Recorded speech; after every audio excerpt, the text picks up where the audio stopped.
Okay, I hope you can see all this craziness right here. So I keep adding to this painting, working more and more on it when I can. Um, and I had some questions in DM about some of the techniques that I'm doing. So uh, it's a fairly simple shape, right? It's the jagged edge shell shape, and then the circle focus in the middle. So I really like the circle, and I'm not changing so much on it. So I'm gonna keep it like that. Maybe just like a little. I kind of rework the highlights here and there sometimes, just because I love that bright pop. So we'll keep that relatively similar, and I like the depth of it around here. So that's just a little bit dark burnt umber and black to create that brownish gray. And what I noticed, I don't know if you can see this, but the pearls seem to have like an inner womb here. And in my painting, it's depicted by the black outline, right? So I don't know if you can see that properly. So once in a while, I'll leave it, overnight or more, and across the room, and I'll look at it once in a while, and I kind of live with the painting and see what I like and don't like. And what I found out here is that this blue seems to be an extra blue layer that I don't like, because we have the black outlining, and then this blue, which follows this, is also depicted here outside. And I don't like that, so I'm gonna fix that a little bit more. So I'm just gonna be adding enough to differentiate the layers, right? So I don't want it to be blue. So hopefully you can see that properly. It's really hard to angle and film and talk and paint at the same time. But okay, so hopefully you can see that. So I'm just gonna go back in, kind of treat it as a white layer, right? It's okay to leave a little bit of the hint, I think, but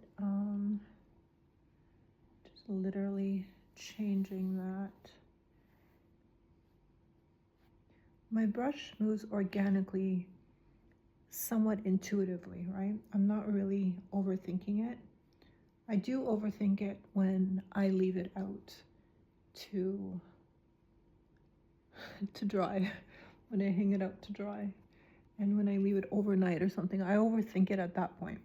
But here, this is really what I want, and I want to kind of mess it up a little bit with my fingers, and I really love that. I feel like I get a sense of the painting more when I use my hands as well. So now I'm just going back in and adding some more pure white highlights. That gives the shine feeling of iridescence. So the pure white highlight is the biggest, brightest shine point. So I love that. Okay.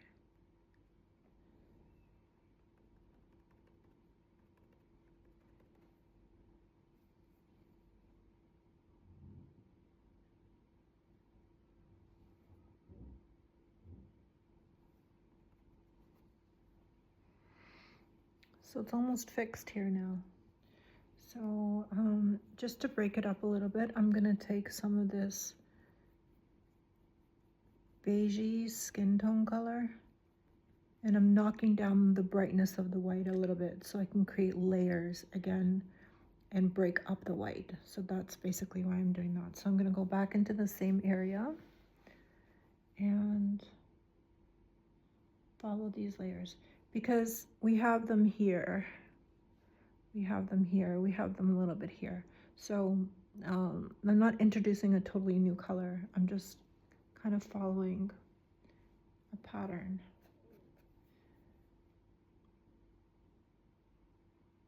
Sometimes I'll go very light until I'm sure of the color, because I tend to mix a lot on the surface itself, which is kind of a risky move. Know a lot of artists that are more intuitive painters do it that way as well. So there, I kind of like this, if I may say so. Okay, so we'll see how much like burnt sienna I go in with that, or how much dark we introduce to this area later. But that's it for now. It's coffee time.